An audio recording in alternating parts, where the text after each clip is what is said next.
Red sky in the morning. I want to say shepherd's warning. I think it's kind of like red sky at night, sailor's delight. So red sky at night generally means you're going to get some decent weather the next day, I believe. However, red sky in the morning, shepherd's warning, sailor's warning, whatever it is, there is a storm en route.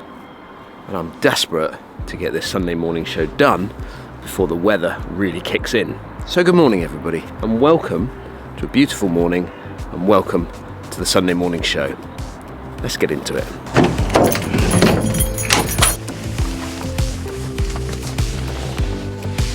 Oh, sun's out now. What am I doing in so much clothing? Oh no. Greenkeepers aren't gonna be happy with me. Sorry about that, boys. Anyway, a few things I want to get through in today's Sunday morning show. I never like talking about money, but money seems to be coming up in the press quite a bit recently, doesn't it? I had a tweet come in to me from somebody that sort of started talking about Jay Manahan. Now, Jay Manahan earns $23 million, or has earned $23 million this year. I don't care what Jay Manahan earns. He's running an almightily huge business. Almightily? Is that a word? But anyway, he runs a huge business and gets paid handsomely for it. I'm sure that his lifestyle needs him to earn that sort of money, but I don't care. I don't care that he earns that sort of money. Do I like Jay Manahan? No, I can't get my head around the guy. I can't understand why he's even still in the position he's in. Well, it's just that one thing that really wound me up about Jay Manahan was when he started going on about the September 11th families. He used that in order to kind of help push his Live PGA Tour thing, and it just upset me an awful lot. Then that leads on nicely, talking about money, to the Ryder Cup. Now this is something that is going to be a hot topic, isn't it, leading up to PXG Black, when the guys tee it up in New York in 2025. And I think if you look back, actually these guys over the years have, and I'm not saying a long way back, but over the years there has been some financial contribution towards these guys. And what I mean by that is that they get given some money which kind of goes through their hands, but then they are to give it to a chosen charity of theirs, and that's kind of the payment of playing in the Ryder Cup. Now I think the European guys are kind of saying that they would pay to play in the Ryder Cup. The Americans even saying that they would pay to play in the Ryder Cup. However, think about the amount of money that is generated year on year, not just in the year of the Ryder Cup, but the years leading up to that Ryder Cup. How much money is actually created from merchandise sales, from sponsorship, from TV rights, from the actual event itself, people turning up to watch it. It must be enormous. So enormous that I'm a little bit disappointed that the PGA in the UK kind of gave it away. I'm pretty sure they sold the rights, but they pretty much gave it away because they never probably saw exactly where the Ryder Cup was going to get to. Boys down there doing a bit of clearing. I do need to catch up with them because I've just spotted a new bit of work that they've done out on the golf course, and maybe I'll just see it as we kind of go through. But they're just doing some clearance down here. Looks like gorse bush clearance. And if you look out in the bay, Tor Bay, we talked about the big storm coming. You always know there's a big storm coming because you can see the little boats, not little boats, these are big tanker boats out there, big ones. Well, they dive into the bay to get shelter from big storms that come in. And if you think back to the, I want to say, Prince William of Orange, that's why I think he ended up in Brixham. Crikey, this is Dan's history lesson all over again. But he ended up in Brixham, made his first step onto British soil, should we say, in Brixham. Big statue of him, Prince William of Orange, look him up. And he became obviously King of England.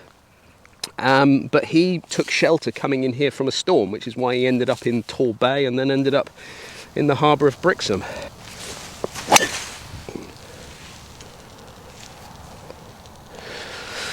Ooh, that's a nice swing to start us with. A couple of the things that I'm testing today are Callaway products. We've got the Odyssey Square to Square putter, which I want to kind of have a little chat about. And then we've also got this golf ball called the ERC golf ball, which ERC soft actually is what it's called, it's its actual terminology. Just got off a call with Callaway this week. I was quite interested to hear a little bit about this golf ball because the focus over the years certainly has been about premium golf balls, hasn't it? Getting everybody into the Pro V1 or the Chrome Tour or whatever it is. And actually, for the majority of golfers, is that the right ball? Is that the ball that's going to give you the optimal performance, give you the yardage that you need, give you the control around the short game? Well, I think these golf balls are designed for players on tour. People that whack it 120 mile an hour clubhead speed, 100 mile an hour with a 7-iron, things like that. You know, are they designed for, well, people like us, should we say, who are swinging it anything between probably maybe 75 to 85 mile an hour with a 7-iron, or for someone like me, maybe closer to 89, 88 mile an hour with a 7-iron. Maybe that's kind of like the optimal point. And then if you're below that, if you're below 90 mile an hour, maybe you're not getting the best out of that golf ball. So ERC ball, maybe that's a ball we could kind of look at for the majority of golfers out there. Playing a little game of worst ball this morning for you. Basically, I hit 2 balls off every tee and then choose the worst one out of the 2. I've got one right in the middle of the fairway over there, which is sat up beautifully, and then I've got this one down the right hand side, little 5-wood. Chase it down there. Cool, that came out knuckly. Go on, up you go. Is it even gonna... That's that ERC ball, look. Look at that. We're going to get an eagle with it first time. I know we're off the reds, but it's still good. Red tees. I do like the red tee game. There's a few little games that you guys should be playing. You know, if you do enjoy going out and playing a bit of golf on your own or just with a mate of yours, then change it up a bit, you know. Get out there and get off that red tee and play worst ball, put yourself under a bit of pressure. It's good fun, you know. You can really spice it up a little bit in your life, you know. Like the red tee game, that was something that Bryson DeChambeau came out with. I like the way he's trying to break 50 with all these different celebrities. I know that there's other people trying to almost follow on from that, but it's just a bit of fun, isn't it? I mean, do you want to see it? I want to hear down in the comments. Do you want to see me and maybe a couple of others see what we can do with off the red tees and things like that? I don't know, you might be purist, you might like to see our broke par series a little bit more. Anyway, let's see if we can make an eagle. Square to square. I love the technology, I love the idea of the technology. I love the fact that we're looking at putting and trying to almost like move the needle a little bit with the necks of how they work and how a face balanced or toe hang. In this situation, Callaway focusing on toe up rather than toe down. They're focusing on toe up. Which I will just explain a little bit more what that actually means in just a minute. But let's see if I can hold this. It shouldn't do a lot, this putt. Goodness me, this thing is ugly. Go on then. I think I aimed it there, to be fair. But it's still a birdie. Well done. So, toe up. So we've got this putter. So if we let it just hang off my finger here in the middle here, the balance point, you can see that the toe is pointing up. With a face balance putter, for the majority of you golfers who use a neck which is kind of a bit kinked and a little bit longer in the neck, that is going to hang what we call face balance. It's going to sit like this. And then you've got toe hang, which is then toe down, which is kind of my putter which is a Scotty Newport 2. That kind of sits a bit more like that, so it allows the putter to kind of open. As you pull it through, it's going to kind of open up a little bit. So I'm somebody that would pull a square face putter, should we say, or face balance putter. I would pull it. So with this one now, what we've got is a putter that sits toe, if I can get the balance right, toe up. And it's got 6 degrees of loft on it. Now the reason it's got 6 degrees of loft on it is because normally you're going to find putters are going to have like 3 degrees of loft. Let's take my Scotty, he's got about 3 degrees of loft on it. Well, can you see that shaft is kind of set back from the face? This is probably why I find them so ugly, the lab putters, these putters, other putters that are kind of going down this line. It's because I can't cope with that face being ahead of the shaft. It just, my brain can't compute with it, really can't. So, with it being set back and centre shafted, again, that's all around the tech of this particular one, it has to be centre shafted or a kink that goes into the centre. It means that when I set up to that putt, I've got to almost get my handle forward. So I'm going to de-loft this putter, forward press almost, in the way in which this club is set. I'm going to push that forward, which is going to de-loft it into that 3 degrees of loft that I kind of am looking for. And that's kind of, again, another hard thing that you're almost having to kind of get used to. So you're kind of reinventing your own putting stroke to a point. It's a bit like the old one-length clubs, isn't it?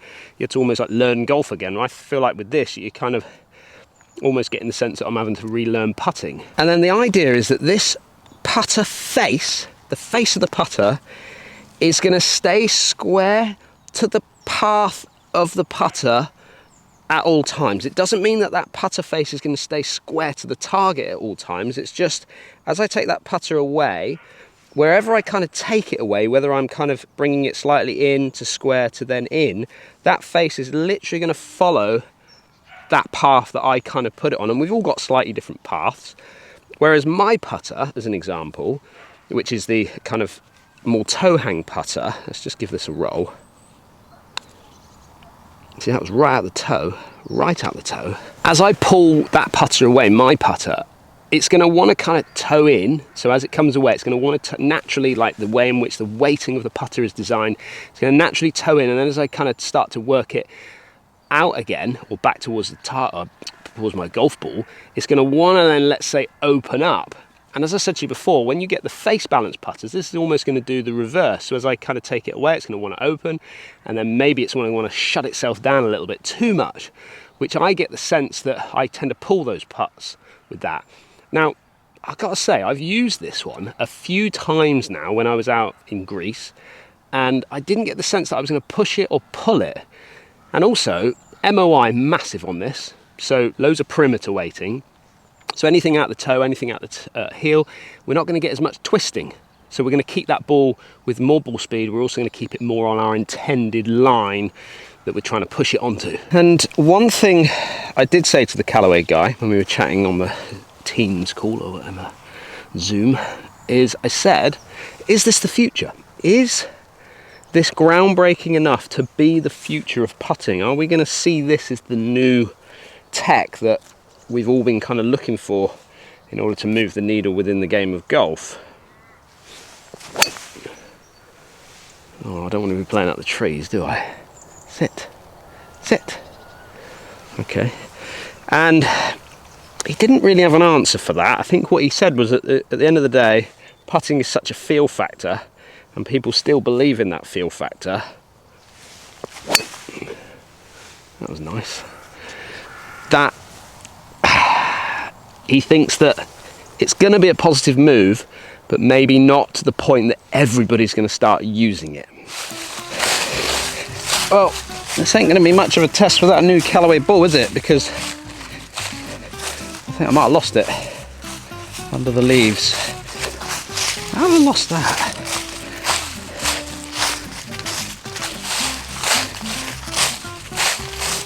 Well, that's that then. Sorry about that, everybody. End of test. Only gave me one ball. Anyway, that is not actually the golf ball that I'm due to be filming with Foremost, because they're releasing a brand new version of it. So it didn't matter what I thought that golf ball really, and I'm sure somebody will pick it up when the wind picks up in this storm and blows all those leaves away. So let's finish off the last couple of holes here at Churston, and got a couple of other key points that I want to talk to you about, and some new merch has arrived just in time for Christmas for you.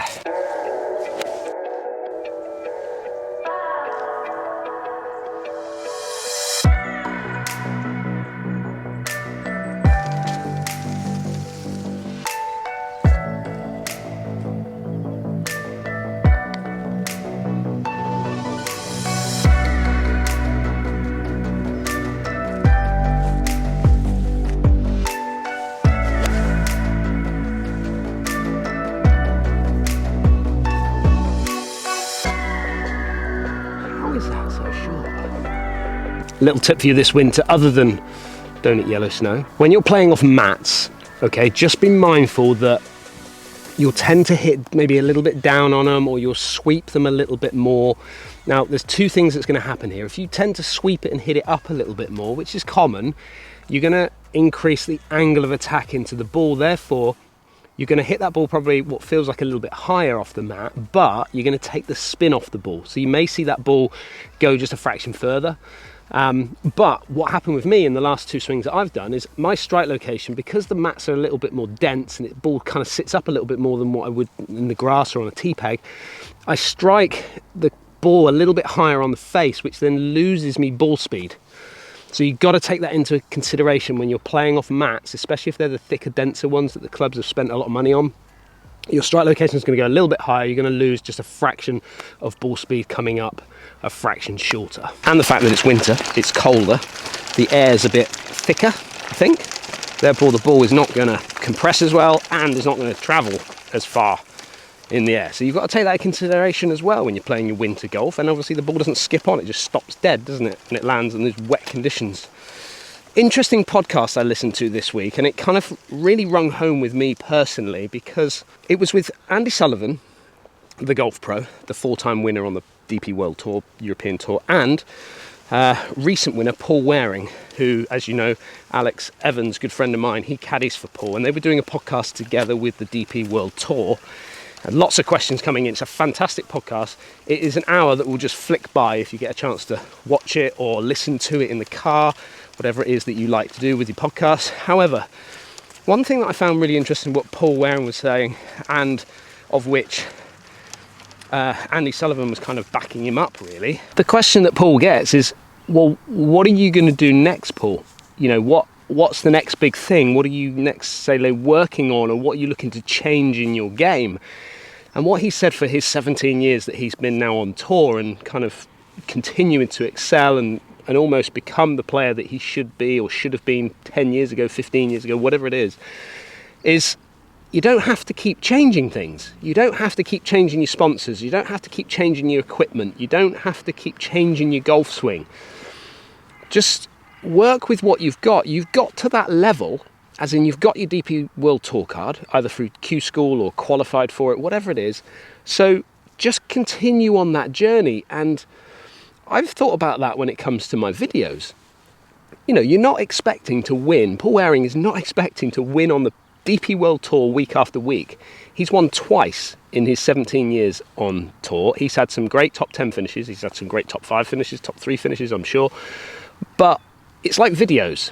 You know, videos for me, I feel like I'm like a journeyman YouTuber. Let's call me that, like a journeyman YouTuber. Okay, I'm not punching it out there and getting 1 million subscribers at this moment in time, but I'm not punching it out there like you see a lot of people out there. And you see lots of people on YouTube that get really excited about the situation, and you've got to be really excited when you first kick off into the video. Well, you know, that's a personality. And I think if you go beyond that personality that is not you, then it just doesn't work either. I think people see through it really quickly. And people ask me all the time, what are you going to do different this year, Dan? What's going to be, not necessarily from my audience, but certainly from people that are involved in the industry, let's say. And I thought to myself, why do I need to do anything different?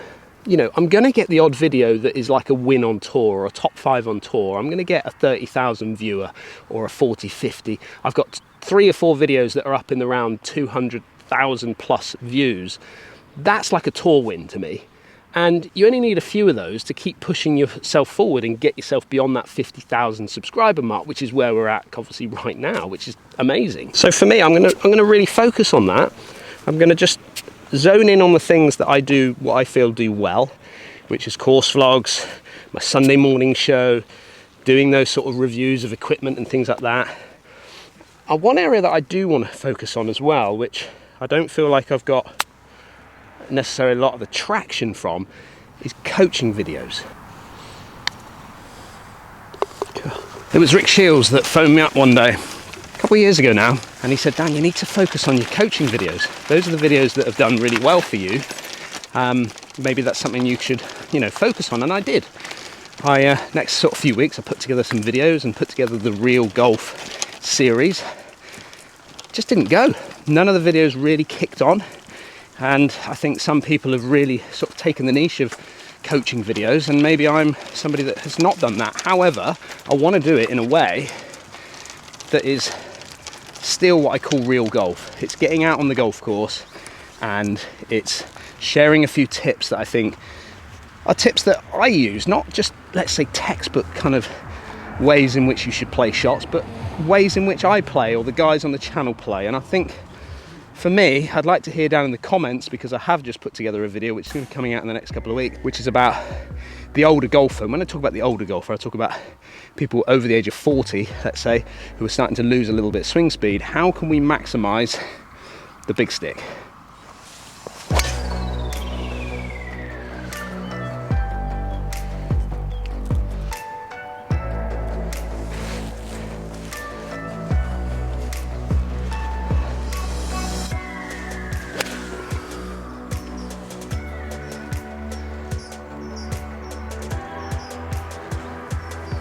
Got told off the other day for not replacing my divot.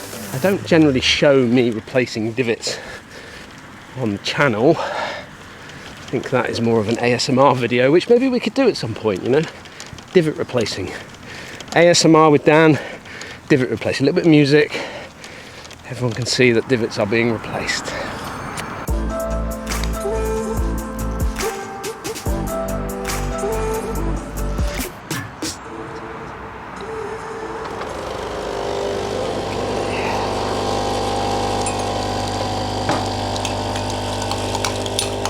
Oh, lovely. Well, I hope you've enjoyed this week's Sunday morning show, just catching up, chatting. I feel like I've probably waffled a little bit, but hopefully it's been relaxing enough to be able to sit back and enjoy your coffee. I feel like this is a full AI Odyssey review, but it's not. I'm just sharing with you, as I will do some type of review on them at some point. But this is like the number 7 version, which some of you may have the number 7, which is one of the biggest selling putters out there on the market alongside their 2-ball with Odyssey. Then you've got this kind of the Jailbird one, which comes with a Jailbird head cover on it. And this is the Jailbird, so it's the jail bars. And then they've kind of tried to cater, I believe, for kind of those more traditionalist ones, which are kind of more of the sort of bladed type of putter. For me personally, I just, like I said before, I really do struggle with the fact that it's the centre shaft. Never been a big fan of centre shaft putters, but I'm sure there's lots of you out there that use a centre shaft, and actually these might fit your game really quite nicely. But first impressions, I've got to say I'm a bit impressed, as in, like, I feel like they were so stable. It was so stable out there. You saw me holding a few putts, but the stability off the face, even with just the off-centered ones, that one I hit on 18 there, I hit that so far out the toe that I just thought, oh, there's no way that's getting there, but it did get there. So MOI is definitely there with these particular putters. And I honestly got to say as well, when I picked my line and hit it, I pretty much hit the line every time. Now, we talked about earlier that there was some new merch that had arrived, and I had it in my pocket and probably should have showed you out on the golf course. It is a special edition club scrubber. What's special edition about it? Purely the colouring. I've gone for a black finish on the back rather than the white, but it is the number 1 scrubber in golf, and it does belong to the Sunday morning show. A few other bits that I've got Sunday morning show wise, we've got the tri-fold towel, which I think is really quite nice. We've got these little tea pouches, which just have the Sunday morning show on them, which is nice. And oh, it's lovely inside. Yeah, really, really protective. So you can put your teas in there. I put teas in there, but you could put things like your wallet or your watch in there and things like that. And then we've updated the Sunday morning show beanie. So I've gone for the bubble on top. This is a nice, I think this is going to work for so many more golfers because it's not too thick. The other one that we had was super thick. But these are a few of the bits that I've got now on the shop, so go and check it out if you want to get some merch for yourself, Sunday morning show especially. I think there should be something in there that's going to work nicely for Christmas. But I hope you've enjoyed this week's Sunday morning show. I hope you've enjoyed this week on the channel. Having Chris Gill on there down at Newport, I think has been great, and actually chatting with him about his golf clubs and his what's in the bag, I think has gone down really well as well. I've actually filmed 2 more videos with Gilly here, talking about swing side of things and short game side of things, so hopefully you'll have a chance to watch that over the coming weeks. And then we've got parts 2 coming out next Tuesday, or this Tuesday coming for Newquay, and then part 3 the following week, which allows me time to be able to put in those sort of coaching or tips videos and review videos that kind of go in on a Thursday. So at the moment, moving forward, looks like we're going to be Tuesday launch, Thursday launch, and Sunday launch for the Sunday morning show. So those are kind of the key days that we're looking at, and then maybe there'll be some bits in between depending on what footage we've got or what content we've got out there. So there it is. Don't forget, if you are new to the channel and you like what you're seeing from these videos, hit that subscribe button. Hope you've enjoyed your coffee with your Sunday morning show, and I'll see you again. I'll see you next week.